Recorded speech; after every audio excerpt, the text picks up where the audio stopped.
Hello दोस्तों, आप लोगों का ABT चैनल में स्वागत है। अगर आप लोग मेरे चैनल में नए हैं तो मेरे चैनल को सब्सक्राइब कर दीजिए ताकि आप लोगों के पास मेरा वीडियो आती रहे। तो चलिए कहानी की शुरुआत करते हैं। कई साल पहले जब राहुल शर्मा दिल्ली के तिलक मार्ग में स्थित राजधानी कॉलेज में छात्र थे, तब वहाँ एक अफवाह थी कि तिलक मार्ग दिल्ली के सबसे प्रेत स्थानों में से एक हुआ करते थे।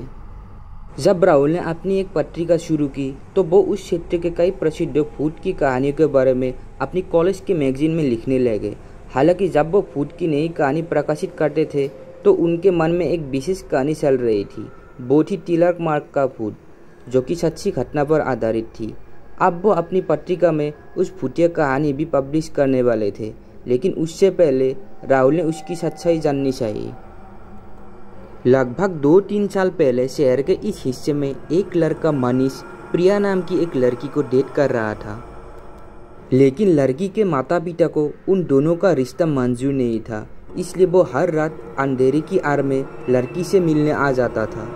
अपने माता पिता के सोने के बाद प्रिया अपने घर से चुपके से निकल जाती और अपने माता पिता के कार की 3 बार लाइट जलाती थी। तब उसका प्रेमी मनीष सड़क पर अपनी बाइक लेकर आ जाता था। एक रात मनीष ने अपने घर के ठीक सामने थोड़ा तेज मोड़ लिया। इससे उसका एक्सीडेंट हो गया और वो अपने बाइक से गिर गया और रोड के डिवाइडर में उसका सिर टकरा गया। उसके सिर में बहुत गहरी चोट लगी। वो इतना गंभीर था कि बच नहीं पाया। हॉस्पिटल में उसने दम तोड़ दिया। उसके इस दुनिया से चले जाने के बाद आज भी माना जाता है कि वो अपने प्यार की तलाश में तिलक मार्ग रोड पर रात के समय अपनी उसी पुरानी बाइक में निकलता है और इधर उधर भटकता है। राहुल की शादी अब उसी लड़की प्रिया से हो चुकी थी, जो पहले एक्सीडेंट में मारे गए मनीष से प्रेम करती थी। ये कहानी राहुल की पत्नी प्राची ने उन्हें बताई थी। राहुल और प्रिया सच का पता करने के लिए एक रात बाहर जाने का फैसला किया। वो दोनों जानना चाहते हैं कि क्या यह सच है कि उसका प्रेमी आज भी रात में अपनी बाइक से आता है। प्राची इस बात से डर रही थी कि वो उसे नुकसान न पहुँचाए। राहुल और प्रिया दोनों उसी स्थान पर अपनी कार पार्क कर दिए जहाँ पहले प्रिया रात को कार की हेडलाइट जलाया करती थी और रात के 12 बजने का इंतजार करने लगी। इसी बीच राहुल और प्रिया डर भी रहे थे। वो सोच रहे थे कहीं ये सच हुआ तो क्या होगा। प्रिया डर के मारे काँप रही थी। उस रात जैसे ही 12 बजे प्रिया ने अपनी कार की हेडलाइट 3 बार जलाई। कुछ ही देर में उस सुनसान काली अंधेरी रात में एक बाइक सामने से आती दिखी, जिसकी तेज रोशनी दूर से ही देखी जा सकती थी। बाइक की लाइट देखकर दोनों की हालत खराब हो चुकी थी। अब वो दोनों वहाँ से तुरंत जाने का निर्णय लेते हैं। जैसे ही वो कार स्टार्ट करने के लिए मेन डोर पर आते हैं, उसके सामने कुछ ही दूर पर बाइक उनकी तरफ आ रही थी। वो साफ देख सकते थे कि बाइक तो चल रही है, लेकिन उसको चलाने वाला दिखाई नहीं दे रहा है। इसके बाद राहुल ने अपनी कार की हेडलाइट जला दी और वहाँ से तेज गति से आगे जाने वाले थे कि सामने दिख रही बाइक वहाँ से गायब हो चुकी थी। उसके बाद दोनों डरते हुए इधर उधर देखने लगे, लेकिन अब उन्हें वहाँ कुछ भी नहीं दिखाई दे रहा था। वो दोनों अब वहाँ से चलने वाले ही थे कि ऐसा लगा मानो उनके कार के ऊपर कोई कूद गया हो। राहुल ने अब 1 सेकंड भी वहाँ रुकना सेफ नहीं समझा और तुरंत कार की स्पीड बढ़ाने लगा। कुछ दूर जाने के बाद जब कार के साइड मिरर पर तेजी से उनकी तरफ आती बाइक दिखी, तब राहुल और प्रिया डर के मारे पसीने से तरबतर हो चुके थे। कुछ ही पल में राहुल के सामने एक हॉस्पिटल का बोर्ड दिखाई दिया, तो राहुल ने कार की स्पीड बढ़ाकर सीधा हॉस्पिटल के अंदर जाकर रुका और फिर दोनों तुरंत कार से बाहर आकर हॉस्पिटल के अंदर की तरफ भागे। अस्पताल के अंदर जाते ही वो बाइक अब दिखाई देनी बंद हो गई थी। उसके बाद दोनों ने हॉस्पिटल के स्टाफ को पूरी कहानी सुनाई और उसने रात में वहीं रुकने का रिक्वेस्ट की। अस्पताल के स्टाफ ने उन दोनों को रात में वहीं रुकने का परमिशन दे देता है और जब सुबह हुई तब राहुल और प्रिया दोनों डरते हुए अपनी कार के पास आए और आसपास भीड़ को देखकर अपनी कार में बैठकर सीधा अपने घर के लिए निकल गए। उसके बाद उन दोनों ने कभी भी रात के समय तिलक मार्ग में जाने की हिम्मत नहीं की। अगले दिन जब कॉलेज खुला तब राहुल ने पूरी कहानी अपने कॉलेज के पत्रिका में प्रकाशित की। तो दोस्तों, ये थी हमारी पहली कहानी। तो आइए हमारी दूसरी कहानी शुरू करते हैं। बात आज से 3 साल पहले की है, जब मैं अपने करीबी दोस्त की शादी में शामिल होने उसके गांव गया हुआ था। हम दोनों ही दिल्ली के एक कंपनी में एक साथ काम करते थे, लेकिन उसका परिवार राजस्थान के एक छोटे गांव से संबंध रखता था।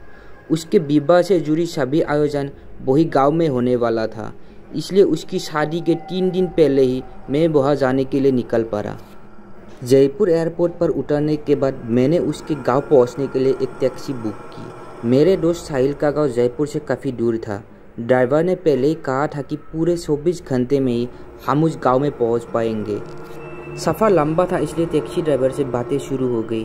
बातें करते करते उसने गांव में फैले फूट पेटों के किस्से का जिक्र छेड़ दिया।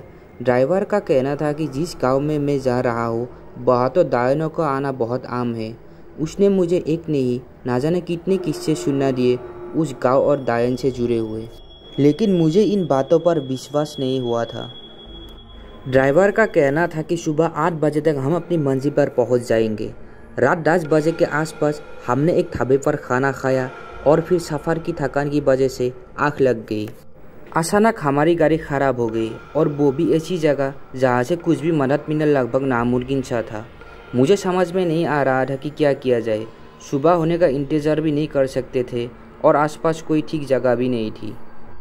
ड्राइवर का कहना था कि 2-3 किलोमीटर पर एक ढाबा है, आप वहाँ पहुँच जाओ, मैं गाड़ी ठीक करवा कर आ जाऊँगा। मैंने उसकी बात मान ली और पैदल चलने लगा।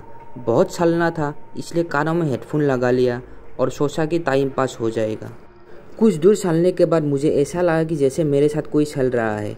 बड़ी तेज़ महक सी आ रही थी और बहुत देर तक अपने साथ किसी और के होने का एहसास हुआ। पहले मुझे केवल एहसास हो रहा था कि कोई मेरे साथ साथ चल रहा है, लेकिन धीरे धीरे किसी की शारीरिक आकृति मुझसे कुछ कदम ही दूरी पर दिखाई देने लगी। वो एक सुंदर लड़की थी। उसने मुझसे पूछा कि इतनी रात को अकेले में यहाँ क्या कर रहे हो। तब मैंने अपनी सारी कहानी उसको बताई। मैंने भी उससे यही सवाल किया कि इतनी रात में यहाँ क्या कर रही हो। उसने मुझे बोला कि वो अक्सर इस रास्ते पर आती जाती है। इससे पहले उससे कुछ और पूछता, उसने मुझे बोला कि आपके दोस्त की शादी कल है ना, आप कैसे पहुँच पाओगे। उसका ये सवाल सुनकर मैं हैरान हो गया कि उसे कैसे पता। मैंने पूछा, आपको मेरे दोस्त की शादी के बारे में कैसे पता है। तो उसने मुझे बताया कि ऐसे ही। उसने अपना नाम कविता बताया और फिर वो कोई अजीब सा गाना गुनगुनाने लगी और मैं चुपचाप उसके साथ चलता रहा। आगे बढ़ा तो सामने एक बड़ा और खाना पेड़ दिखाई दिया। मैं उसकी तस्वीर उठाने लगा तो उस लड़की ने मुझे ऐसा ना करने को बोला।